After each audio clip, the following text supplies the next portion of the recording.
It's a pleasure for me to talk about Lucille Ball because I always looked up to her. I thought of her as my big sister, but when I first saw her on the screen, I remember I didn't like her at all. Kindly clear the way, please. Do you let me go through, or do I start slugging? I was 9 years old, and the film was called The Big Street, and Lucy played this mean, heartless showgirl. You got a job. What kind of a job? As what? A banker, maybe? Not a broker. How about maybe president? Go on, tell me. A busboy. A busboy. Cleaning tables, filling glasses, making with a butter, and you'll make it up to me. Looking back on that, and I've seen the film since, I think it's my favorite Lucy film, which is strange for me to say because she's not funny. But I think the movie really shows that Lucy's talent as a comedian was based on the fact that she was a wonderful actress. She could do it all. Washington Contact Limited. Is that you? Huh? We fulfill a very useful function. Contacts knows the ropes, knows the people, knows the places, whom to see, where to go for it, and how to swing it. It provides backgrounds, foregrounds, and middle grounds, chiefly middle. It's a master of the art of collaboration and compromise. But it isn't doing very well. I remember seeing Lucy in Do Barry Was a Lady with her red Technicolor hair and thinking how beautiful she was. Whether Lucy's hair color was natural or not, she was a true redhead. So! The original redhead. Why, Gladys, this is a surprise. I'll bet it is. I'm sorry to bust up your little party, Miss Connie Ellenberry, but that man happens to be my husband.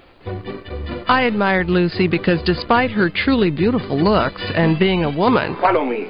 she managed to also be comedic. Hey, wait a minute. You follow me. Please?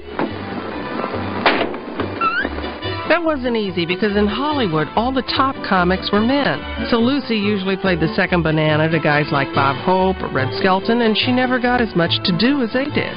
But she could toss a line back with the best of them. Oh, and tonight I'd like to present the winner of the Claire Booth Luce Award for America's Cutest Playwright. Will you please say a few words, Mrs. Ballantyne? Take off. Oh. The funny thing is, Lucy never really became a big movie star. The studios just didn't know what to do with her. But she never showed any bitterness. Instead, she considered Hollywood a great learning experience. Let us down the sweet draught of Bacchus. What's that? That's Shakespeare for bottoms up. Oh, all right. I met Lucy when she came to see me in the Broadway musical Once Upon a Mattress back in May of 1959. There was this big buzz backstage, and I made the mistake of peeking through the curtain, and there I saw her, Lucy, in the second row, the red hair all lit up, and I don't know how I got through the show. There was the Queen sitting there, the Empress of Comedy, in the front row, watching me. That's so beautiful. Carol, +2. A few years later, I called Lucy, and she said, "What's up, kid?" She always called me kid. And I said, "Well, Lucy, I'm doing this special for CBS, and I wonder," and she said, "When do you want me?" She didn't even let me finish the sentence. That was the first time we did a show together, and, oh, we had the best time doing it. Chutzpah, chutzpah, to the top with chutzpah, Evelyn and Emily, hooray! With a little bit of brain and a teeny bit of talent, and chutzpah, we're on our way! I learned from that show that Lucy wasn't one of those comedians who had to be the center of attention. I also learned that when the camera wasn't rolling, Lucy was all business. She would say what she liked, and you'd know she meant it. And then she would say what she didn't like, and you'd know it wasn't personal. Nobody ever worked harder than she did. You said turn right here, and I turned right. You didn't let me finish. I was trying to tell you to turn left. What I was trying to say is you turn right here left. Over the years, Lucy and I were very close. We talked on the phone. She always sent flowers on my birthday. And there's not a day that goes by that I don't think of her, because I miss her. And isn't it a blessing for all of us that she went on to become such a big star after her days in the movies? I guess maybe Lucy had the last laugh. First time I met Lucy was when I was in an off-Broadway show called Once Upon a Mattress, and this was on the second night after we opened. I can still remember the date. It was May 12th, 1959. I thought I had recovered from my opening night nerves, but I really became a total wreck when the word came backstage that Lucille Ball was in the audience. Well, somehow I managed to cover my jitters, and I fooled everybody, except Lucy. After the show, she came backstage, and she sat with me for nearly an hour, and by the time she left, I was completely calmed down. I can still hear her words. She said, "Take it easy, kid." She always called me kid, and I have loved her from that moment on, even though for some reason she never calls me kid anymore. About 7 years later, I got a television special, and 5 minutes after the announcement came out, the phone rang and a familiar voice said, "Hey, if you need another redhead, I'm available." Well, my yes almost punctured her eardrum. We had a ball doing the special. No salute, really, to television or to Lucy would be complete without our next guest. You wanted to know who it was. Now, she is one of your best friends, and she's certainly one of my best friends. She's on every Saturday night at 10 o'clock, and she's one of the great saluters of all time. Please welcome Carol Burnett.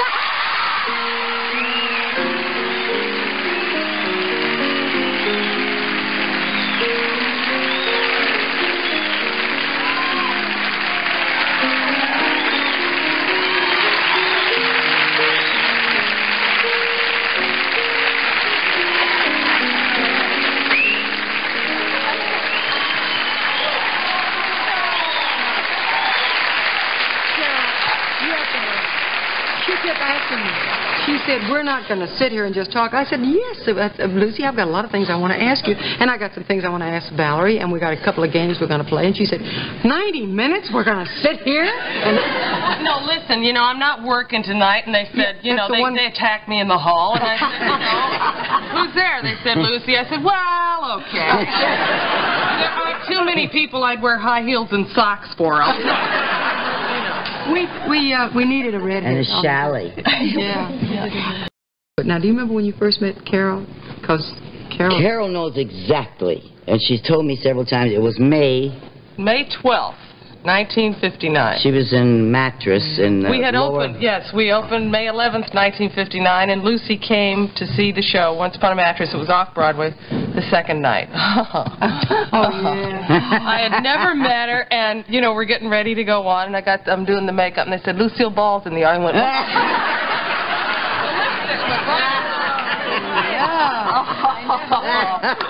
That has got to be the most terrible. She was the best audience, and, you know, I was a basket case. I didn't know what I did that night. I think when I got up on the 20 mattresses, I fell off the bed. I was so excited. And she came back afterwards and spent about an hour with me in the dressing room and talking to me and giving me all kinds of encouragement. And you've been on her television. Oh, yeah. She gave me work when I didn't have any a lot of times. Sure. You did. I'm not going to tell you when it happened. I'm telling you now. Oh, I remember. Every time you were on my show, you were doing yours and something else. No. There were a couple of times when I really didn't have a job, and those are things you conceal rather well, and you always want, you know, you don't want anybody to know that's. I didn't know No mercy bookings. I didn't know it. Yeah, we have a picture of you and Lucy somewhere here, haven't we? Yes, I'm the one on the left. Yeah. What are you doing? Do you know? I don't remember. I think I was talking to her about, well, obviously about my cheeks. I have no idea what that was. That was when I became your terrible roommate. That was. Oh. That's our dance number. Oh, what was that from? Well, one of our shows, but it was a dance number. Good grief. Yeah. We were cute.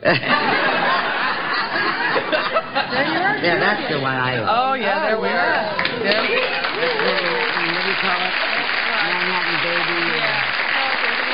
Lullaby of Broadway. Lullaby of Broadway, that one. Oh, Lord, there we go. Think anything could ever frighten you still? Oh, look, there's another. Yeah, Singing Here Today did.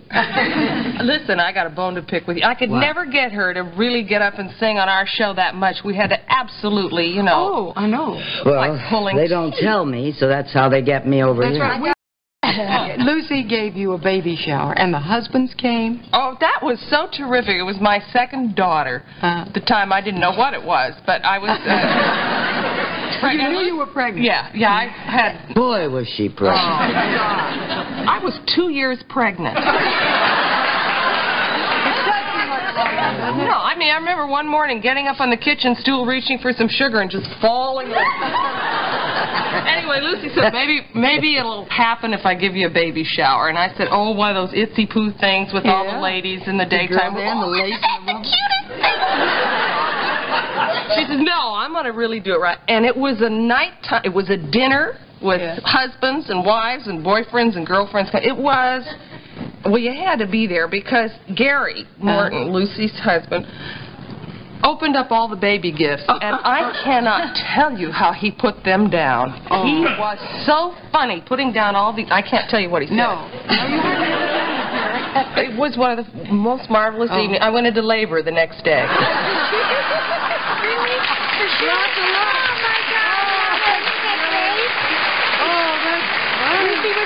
When I give a party, she doesn't dare not go into labor. What did she do during that? Lucy walked around while Gary was, he was so wonderful. He was doing Don Rickles on all the presents, you know. A lot of baby junk, he says, from Rock Hudson. Write that down. Because Rock Hudson baby powder and diapers and stuff, only he didn't say junk. And so, Lucy, all this time that Gary was doing all this, and we were all hysterical, she was up serving drinks and emptying ashtrays and running around just like, you know. Mrs. Craig. Harriet Craig. Harriet Craig always cleans the ashtray. You go to Lucy's house, it's the cleanest house I've ever seen in my life. Hey, not that bad, but I smoke, but I still clean ashtrays. Which I think is commendable. I don't like dirty ashtrays. They make me sneeze. Exactly. Okay. Now, I wanted to... Who the hell cares?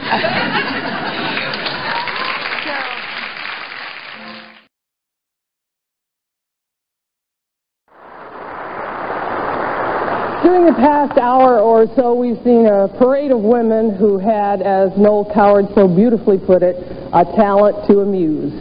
One face, one name, one lady stands out from the crowd. Her name, Lucille Ball.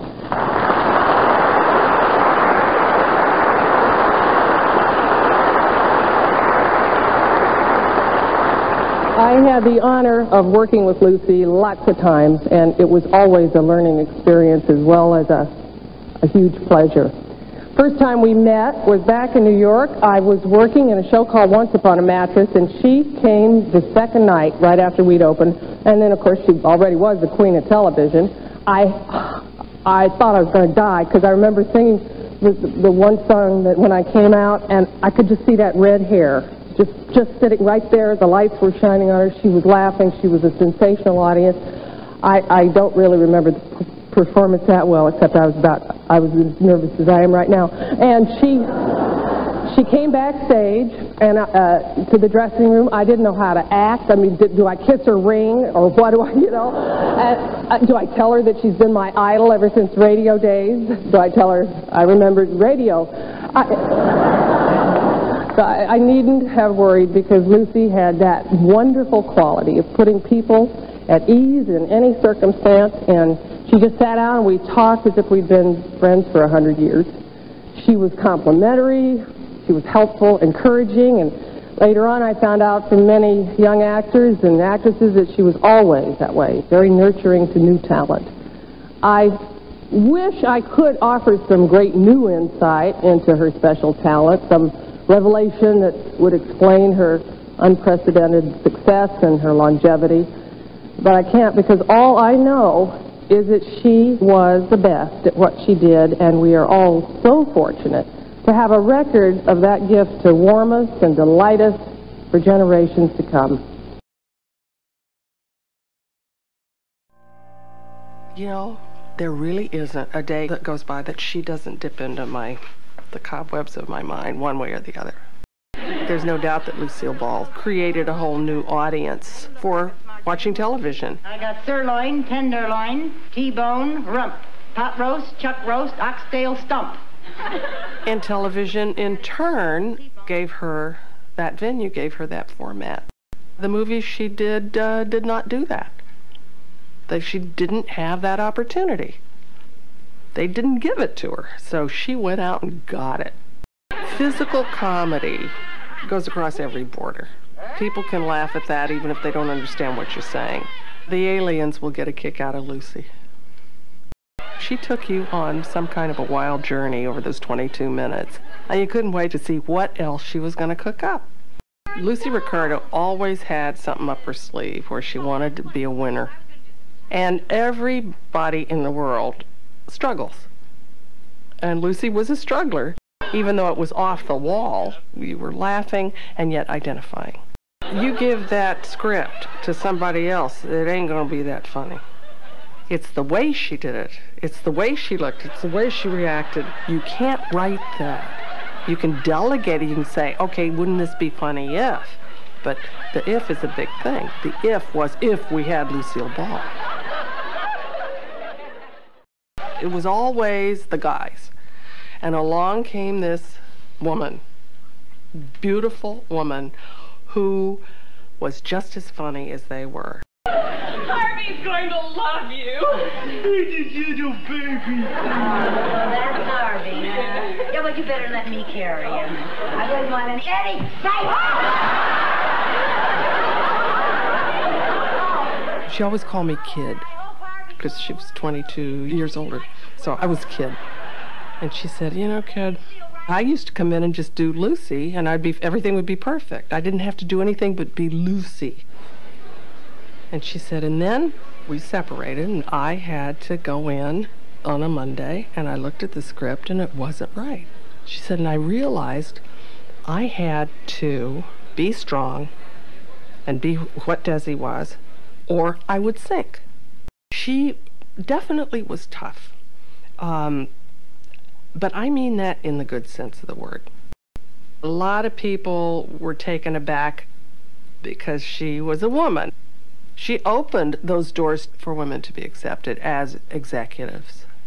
She never missed sending me flowers on my birthday. And she was in the hospital that week, and everybody was expecting her to be released. I got up the next morning and I turned on the morning news, and there it was. She died on my birthday. And that afternoon, her flowers arrived for me.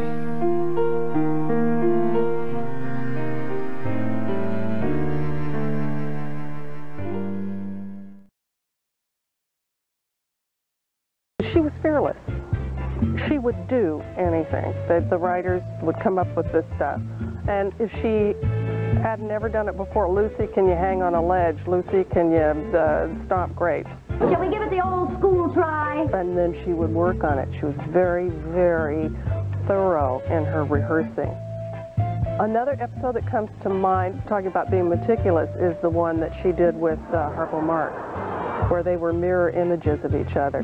From what I understand, they worked on that for hours. And it shows. It worked because of that.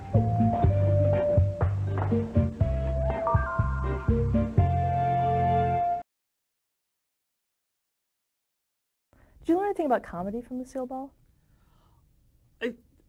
Yes. I mean, in watching her, everything was truthful. Even if, as silly as it was serious. It was serious business with her. And she was so meticulous about her props and about business, funny business, of how to work this out. She would really have it all down. I don't know that there was that much improvisation, but she sure had it was a well-oiled machine, her show, the Lucy show that I did. We'd go in and tape it, or film it, actually, three cameras. And we'd be out of there in an hour.